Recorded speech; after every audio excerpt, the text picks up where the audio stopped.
നമ്മൾ ഈ പറഞ്ഞാൽ അദ്ദേഹം ഗംഗാധരൻ പോലുള്ള കഥാപാത്രങ്ങളൊക്കെ ചെയ്യുമ്പോൾ എങ്ങനെയാണ് സിനിമയുടെ ഇത്രയും മേഖലകളിലൂടെ പോയെന്നുള്ളത് വലിയ കൺഫ്യൂഷൻ. അത് എഴുതുന്ന സിനിമകൾക്ക് നമ്മൾ പരിചയപ്പെടുന്ന അനീഫിക്കായിട്ട് ഒരു ബന്ധവുമില്ല.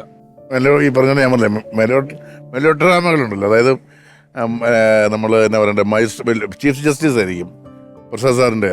അദ്ദേഹം പിന്നെ ജയിലിൽ കിടക്കുക, അദ്ദേഹത്തെ തൂക്കിക്കൊല്ലാൻ വെച്ചിട്ട് അദ്ദേഹം ജയിലിൽ കിടക്കുക.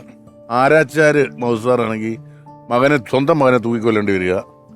അങ്ങനത്തെ ഞാൻ അതിനോട് ചോദിച്ചിട്ടുണ്ട് ഭയങ്കര രസം. പക്ഷേ വേറെ ഉണ്ട്, ആ കാലങ്ങളിൽ അത്തരം മെലോ ഡ്രാമകളെല്ലാം വിജയിച്ചിരുന്നു എന്നുള്ളതാണ്. സിനിമ കാലഘട്ടത്തിന് ആവശ്യമായ സാധനമല്ലോ, സക്സസ് ആയിട്ട്. അതുപോലെ വാത്സല്യത്തിന്റെ കാര്യം എന്നോട് ഒരു ദിവസം പറഞ്ഞു. വാത്സല്യത്തിന്റെ ക്ലൈമാക്സിൽ മമ്മൂക്ക ഈ സിദ്ദിഖേട്ടൻ അവിടെ കാണാൻ ചെല്ലുമ്പോൾ ആ പയ്യനുണ്ടല്ലോ മമ്മൂക്കയുടെ മകനായിട്ടുള്ള, അവനെ ആ പറമ്പിൽ വെച്ച് പാമ്പ് അങ്ങോട്ട് കുത്തിയിട്ട് അങ്ങനൊരു ഇമോഷനിലേക്ക് പ്ലാൻ ചെയ്തായിരുന്നു. ഞാൻ പറഞ്ഞു എന്റെ പൊണ്ണ് അനീഫ്ക, ഒന്നാമതേ ആ പടം കണ്ടതിനെ കൊണ്ട് കൊച്ചിലെ കൂടെ അങ്ങനെ ഞാൻ പറഞ്ഞില്ലേ, ഈ ഒരു അത്തരം ഇമോഷന്റെ അങ്ങനത്തെ എനിക്ക് തോന്നുന്നു. അതെനിക്ക് തോന്നുന്നത് ഈ എഴുത്ത് തുടങ്ങിയ സമയത്ത് അന്ന് ഹനീഫിക്കൻ ഈ തമിഴ്നാട്ടിലോട്ട് കൊണ്ടുപോയിട്ടുണ്ട്. കരുണാനിധിയൊക്കെ അവിടെ കൊണ്ടുപോയി. അപ്പം അവിടത്തെ എഴുത്തായത് അവിടെയാണ് എല്ലാം. ഒരു പാമ്പും കൂടെ ഉണ്ടെങ്കിൽ അവിടെ ഓക്കെ. ഹനീഫ്ക്കാട് മിമിക്രിയാണ് ഞാൻ ജീവിതത്തിൽ ആദ്യമായിട്ട് കണ്ടിരിക്കുന്നത്. ശിവാജി ഗണേശനാണ് അനുകരിച്ചിട്ടുണ്ടെന്ന് വെച്ചാൽ. ഹനീഫ്ക എനിക്ക് തോന്നുന്നത് മരണം വരെയും ഹനീഫ്ക്കയുടെ മനസ്സിൽ ഏറ്റവും ഗംഭീര നടൻ ശിവാജി ഗണേശൻ. സത്യമാഷിനെയും സത്യം ശിവാജി ഗണേശനെ കുറ്റം പറഞ്ഞാൽ പുള്ളി ചൂടാവും. അപ്പൊ അങ്ങനെ ഈ എന്താ പറയാ, അന്നത്തെ ഒരു അഭിനയം ഉണ്ടല്ലോ, ഇളകിയുള്ള അഭിനയം, അത് ഭയങ്കരമായിട്ട് ഇഷ്ടപ്പെടുന്ന ആളാണ്. എല്ലാ തരം, അതായത് നമ്മൾ ഹ്യൂമറിൽ എടുത്താൽ ഇപ്പൊ സ്ലാപ്സ്റ്റിക് ആയിട്ടുള്ള പരിപാടികൾ, ഈ പറഞ്ഞ പോലെ വീഴുക, ഞെട്ടുക, ഈ നമ്മൾ ഈ എഫക്റ്റ് എന്ന് പറയില്ലേ, എഫക്റ്റ് ലൗഡർ ആയിട്ട് ഇടുന്ന ഒരു ആക്ടർ,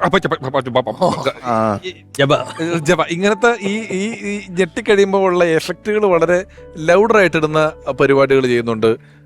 വളരെ സെറ്റിലായിട്ടുള്ള കഥാപാത്രങ്ങൾ. ഇപ്പം രാജമാണിക്യത്തിൽ കഥ പറയുന്നത് ഇത് അമ്മയാന്നൊക്കെ പറയുന്ന ഏരിയ എന്ന് പറയുന്നത് നമ്മൾ നോക്കിക്കഴിഞ്ഞാൽ ഭയങ്കര ഹനീഫയ്ക്ക് വളരെ ഗൗരവമായിട്ട് സൂത്രധാരനിലെ കഥാപാത്രമാണെങ്കിലും ഗൗരവമായിട്ടുള്ള കാര്യങ്ങൾ ചെയ്യുന്നിടത്ത് വില്ലൻ. ദേവാസുരത്തിലെ 2 സീനേ ഉള്ളൂ.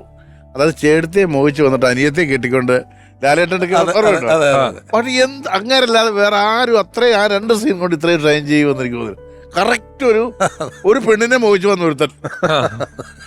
എനിക്കൊരു ഭാഗ്യം ഉണ്ടായിട്ടുള്ളത്, ഞാൻ അസിസ്റ്റന്റ് ആയിട്ട് വർക്ക് ചെയ്ത കുറെ പടങ്ങളിൽ അനീഫ്ക്കായിട്ട് വർക്ക് ചെയ്യാൻ. ജോണി ചേട്ടനും പറഞ്ഞു ഏറ്റവും ഇതാണ് പഞ്ചാബി ഹൗസ്. പഞ്ചാബി ഹൗസ്, ശ്രീകൃഷ്ണപുരത്തെ നക്ഷത്ര തിളക്കം, അങ്ങനെ കുറെ പടങ്ങൾ വർക്ക് ചെയ്യുന്നുണ്ട്. ഹിറ്റ്ലർ, സൂപ്പർമാൻ, ഹിറ്റ്ലറിലെ കഥാപാത്രം തല്ലിപ്പൊളി ജബ്ബാർ, പിള്ളാച്ചൻ. എനിക്കൊന്നു ഇന്നസെന്റ് ചേട്ടനെ പോലും പരാമർശിക്കപ്പെടുന്ന പോകുന്നൊരു വേഷ ഈ തല്ലിപ്പൊളി ജബ്ബാർ, പിള്ളാച്ചൻ പിള്ളാച്ചൻ. അല്ല, ഇവര് തമ്മിലുള്ള ഒരു നേരത്തെ ജോണി